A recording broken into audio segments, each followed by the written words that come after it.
in addition to that, and this transitions onto the next story. So rather than you asking me about it, we'll talk about this collectively because it involves Roman Reigns. Looking at the King of the Ring this Thursday, the WWE are now torn between Balor and Woods. Woods came up with this idea and he was meant to win it.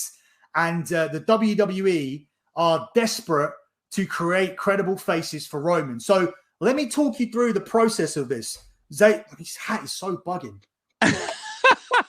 I know, you look like you're modeling over there constantly with this adjustment.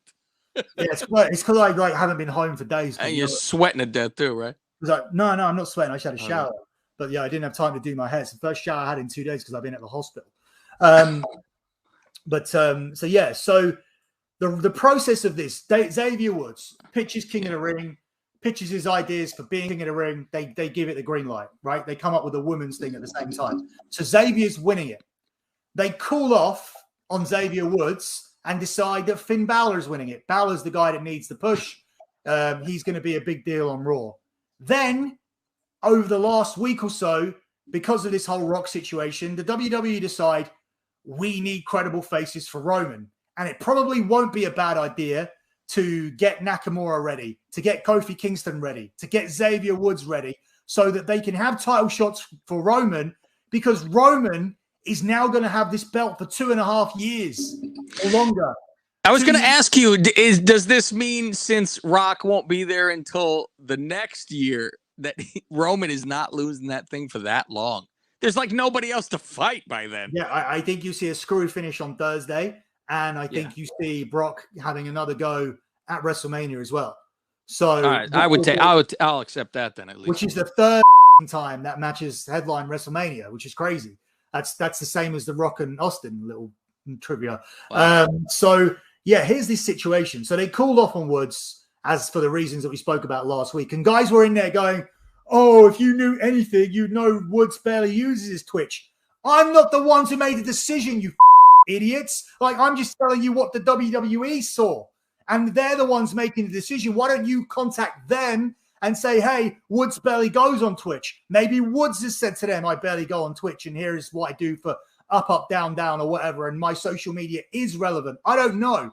But the fact is they're very much on the fence. And here is the problem.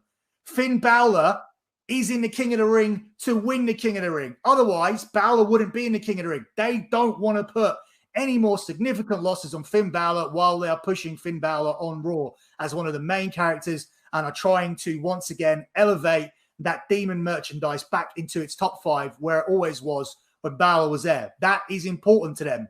At the same time, they need to elevate opponents for Roman Reigns, but you don't want to put the loss on Balor. Had Xavier Woods been winning this tournament, they probably would have done a final where Xavier Woods would have beaten somebody like a Jinder or a Sheamus or a Cesaro or somebody that is acceptable here, not somebody who's in the midst of a big push, which is Finn Balor over on Raw.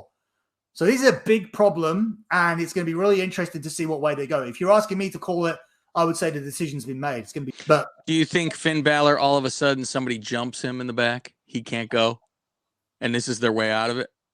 I don't think you send people to that dictatorship of a country and then not have them do anything. I think that would be weird. He can show up afterwards with a sling and get his little. He jumps on the guy after the match is over and beats him up, give him a little program or whatever with the guy later on. But to have the two good guys go against each other at Crown Jewel, that's odd, right? Because I was like, this is odd. This is just odd to me.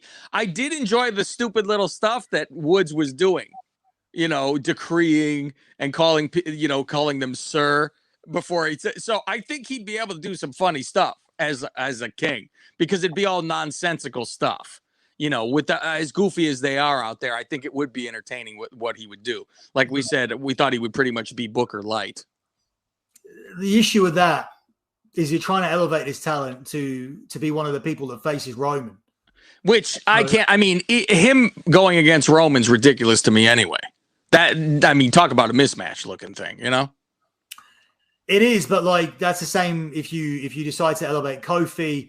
If you decide to then put Nakamura in a title picture from this point, if you decide to turn Sheamus babyface, even Drew McIntyre, the idea is, initially was for Drew McIntyre to come in and work this Royal Rumble, but I don't even know if you can do that because you have this stadium show in England where Drew McIntyre will be in the main event, and it'll probably be for the title. So are we going to see Roman go against a placeholder at the Royal Rumble, then go through your Woodses, your Kofis, your Nakamura's, your Brock Lesnar again at WrestleMania, your Drew McIntyre at SummerSlam, and then do a whole new draft where you get a whole nother bunch of people in for him and has to beat all of them before he gets to The Rock and beats The Rock too, by the way. So then, Jesus.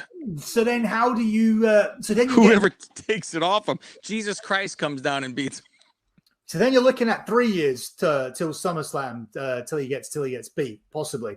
I think you could easily beat him this weekend and have him like win it back. The other thing is I'm surprised by is that what they could do and what they definitely shouldn't do is they're so desperate.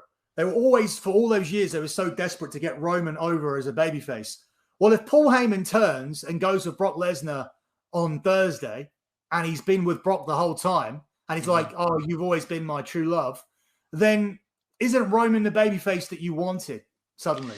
Yeah, and he kind of does it like Austin, where he's not Mr. Smiley. He's doing the same exact gimmick, but fighting bad guys.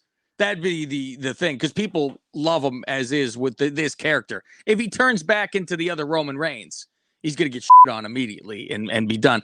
But the whole thing about Paul being with who, it would be such a mistake if he went with Brock, because Brock's not there. He has something to do now every week with Roman.